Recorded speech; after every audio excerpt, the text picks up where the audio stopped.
Shri K Anilkumar നോക്കും. ശ്രീ അനിൽകുമാർ, ഇപ്പോൾ മലപ്പുറത്തെ ലീഗ് ജില്ലാ ജനറൽ സെക്രട്ടറിയുടെ അത് അവിടുത്തെ ജില്ലയിലെ ലീഗ് നേതൃത്വത്തിന്റെ ആകെ നിലപാട് എന്ന നിലയിൽ തന്നെയാണ് ഇപ്പോൾ ഷഹീദ് റിപ്പോർട്ട് ചെയ്യുന്നത്. അങ്ങ് എങ്ങനെ കാണുന്നു വികസന സദസ്സുമായി മലപ്പുറത്ത് സഹകരിക്കുന്നു ലീഗ് എന്നതിനെ?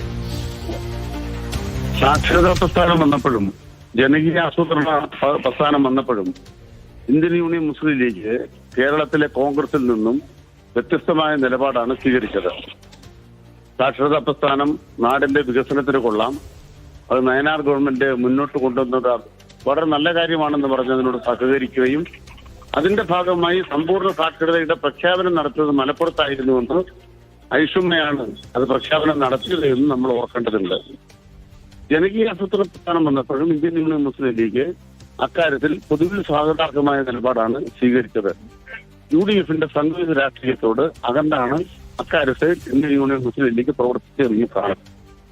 ഇപ്പോൾ ഉയർന്നു വന്ന വിഷയം, ഇപ്പോൾ അധികാരം പൂർത്തിയാക്കുന്ന തദ്ദേശ സ്വയംഭരണ സ്ഥാപനങ്ങളിൽ അവർ നടത്തിയ പ്രവർത്തനങ്ങൾ ജനങ്ങളോട് പറയാൻ ഒരു സെമിനാർ ഉണ്ടാവണം.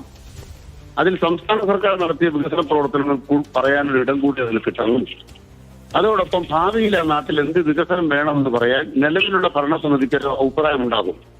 ജനങ്ങളെ ചേർത്ത് നിർത്തി പറയാൻ അവർക്ക് അവസരം കൊടുക്കുകയാണ്. അല്ല, അതിലൊരു കൊനിഷ്ഠായി കരുതണ്ടെങ്കിലും അത്തരമൊരു ചോദ്യം, ഇപ്പോൾ മലപ്പുറത്തെ ഭൂരിപക്ഷം തദ്ദേശ സ്ഥാപനങ്ങളും നിയന്ത്രിക്കുന്ന മുസ്ലിം ലീഗാണ്.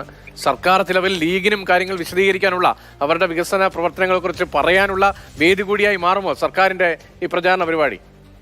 അതെ, അവിടെ തദ്ദേശ സ്വയംഭരണ സ്ഥാപനങ്ങൾ പറയുമ്പോൾ അവരെന്താ പറയാൻ പോണത്? ഞങ്ങളുടെ പഞ്ചായത്തിന് ISO സർട്ടിഫിക്കേഷൻ ലഭിച്ചിട്ടുണ്ട്. അപ്പൊ കേരളത്തിലെ എല്ലാ പഞ്ചായത്തിനും ISO സർട്ടിഫിക്കേഷനിലേക്ക് നമ്മൾ നീങ്ങിയിരിക്കുകയല്ലേ? നമ്മുടെ കേരളത്തിൽ വീടില്ലാത്തവരുടെ എണ്ണം എത്ര? ഞങ്ങളുടെ പഞ്ചായത്തിൽ ഇത്ര പേര് കൂടിയുള്ളൂ. അപ്പൊ അതിനടുത്ത് വന്നാൽ 100 പേർ കൂടെ വീട് കൊടുത്താൽ എല്ലാവർക്കും വീടായി. ഞങ്ങളുടെ പഞ്ചായത്ത് ദാരിദ്ര്യമില്ലാത്ത കേരളത്തിന്റെ പദ്ധതിയിൽ എല്ലാവർക്കും അതിദാരിദ്ര്യം ഒഴിവാക്കാനുള്ള പദ്ധതി വിജയകരമായി നടപ്പാക്കി. ഞങ്ങളുടെ പഞ്ചായത്തിലെ അവിടുത്തെ സ്കൂൾ നന്നായി, ഞങ്ങളുടെ പഞ്ചായത്തിലെ ആശുപത്രി നന്നായി. അതിൽ കൊനഷ്ടം എന്താ ഉള്ളത്? ഒരു കൊനഷ്ടമില്ല. അവിടെ നടക്കുന്ന കാര്യങ്ങൾ അവിടുത്തെ ആളുകളോട് അവർ പറയട്ടെ. അത് കേരളമാകെ ചെയ്യുമ്പോൾ ഇപ്പോൾ ഉദാഹരണമായിട്ട് മാലിന്യ സംസ്കരണം വിജയിച്ചോ ഇല്ലയോ, പഞ്ചായത്തുകൾ പറയട്ടെ. അങ്ങനെ പറയുമ്പോൾ നാട്ടുകാർക്ക് മനസ്സിലാകും ഇത് കേരളമാകെ നടക്കുന്ന പദ്ധതിയുടെ ഭാഗമായി തദ്ദേശ സ്വയംഭരണ സ്ഥാപനങ്ങൾ അവരുടെ പങ്ക് വഹിച്ചിട്ടുണ്ട്. ശരിയാണ്. അങ്ങ് പറഞ്ഞ വിശാലാർത്ഥത്തിൽ ആ നിലയിലാണ് ഈ പരിപാടി നടക്കുന്നതെങ്കിൽ അത് ശരിയാണ്.